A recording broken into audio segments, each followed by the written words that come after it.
Alors bonjour, je vais vous présenter l'activité remplacement d'un tube multicouche percé. Donc ici vous avez une activité qui dure 1 heure, donc sur le lieu d'intervention du chauffe-eau tube multicouche. Vous avez un tube ici qui est percé suite à un choc qui a été donné sur le tube qu'il va falloir remplacer. Donc la mise en situation, voilà.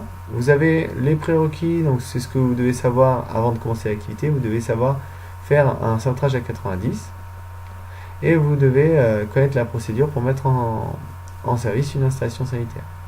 Les ressources que vous avez à votre disposition sont des fiches méthodes, une fiche méthode pour la cintreuse cuivre, mais qui marche aussi finalement pour le tube multicouche, et vous avez des vidéos aussi méthodes que vous pourrez retrouver sur des supports numériques.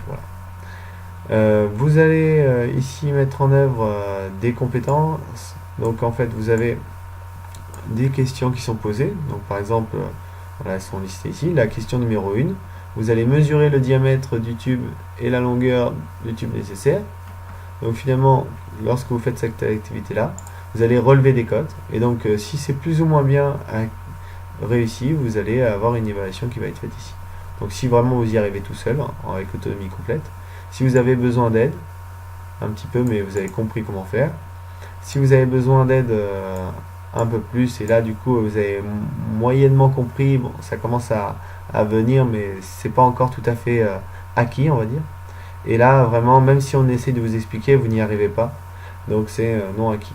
Donc à vous de, c'est moi qui compléterai le tableau, et puis au fur et à mesure vous verrez que vous allez tendre vers une autonomie complète, je l'espère. Et ici donc les critères d'évaluation.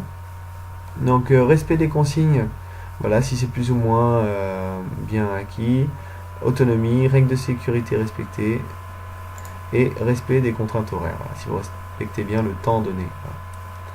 Donc le travail demandé, comme je disais, c'était mesurer le diamètre du tube et la longueur du tube nécessaire. Donc le diamètre extérieur du tube directement sur place, que vous avez besoin, vous allez remettre un tube identique, mais cette fois-ci non percé bien sûr, accessoirement. Longueur du tube, donc vous avez mesuré aussi sur place le tube, la longueur qu'il faut. Ensuite vous allez lister l'ensemble des outils et du matériel. Donc, vous avez besoin d'outils et de matériel pour faire l'activité, à vous de bien lister, de rien oublier. Voilà. Vous allez préparer votre poste de travail et faire vérifier votre poste de travail par le professeur. Ensuite façonner le tube, donc vous allez justement devoir le façonner et le faire cette fois-ci. Et ensuite, numéroter l'ordre chronologique des étapes pour remplacer le tube. Et après, le remplacer. Donc en fait, vous allez d'abord le faire. Ensuite, vous allez du coup devoir le remplacer. Mais avant de le remplacer, il faut bien savoir dans quel sens, comment on va faire. Est-ce qu'on met en place le nouveau tube, on visse les écrous en premier? Ou est-ce qu'on ouvre le robinet du lavabo pour lâcher la pression? Est-ce qu'on ferme l'alimentation, ferme la vanne d'eau générale en premier? Donc là ici vous allez mettre des numéros de 1 à 6, puisqu'il y a 6 cases, des 6 étapes pour réaliser l'activité. Vous allez ouvrir la vanne d'eau générale à votre avis en premier, ou pas, ou est-ce que c'est plutôt vers la fin? Ouvrir le robinet du lavabo pour remplir le circuit d'eau. Démonter l'ancien tube, attention à récupérer l'eau dans un seau.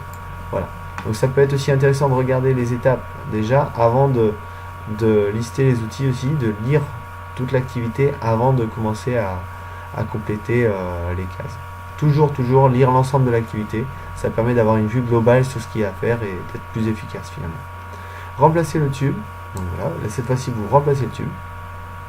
Vous prenez des photos des 6 étapes, voilà, alors là c'est pour ça que finalement ces deux tâches sont en même temps, c'est que vous prenez les photos des 6 étapes que vous avez numérotées là, de votre réalisation, et vous les envoyez sur l'adresse mail ici. Ça permettra de voir si vous avez bien compris les 6 étapes et si vous les avez bien fait correctement. Et puis en même temps, ça permet d'avoir une trace de ce que vous avez réalisé. Analysez votre activité sur les difficultés rencontrées et les points d'amélioration. Alors, est-ce que vous avez rencontré des difficultés? Si oui, lesquelles?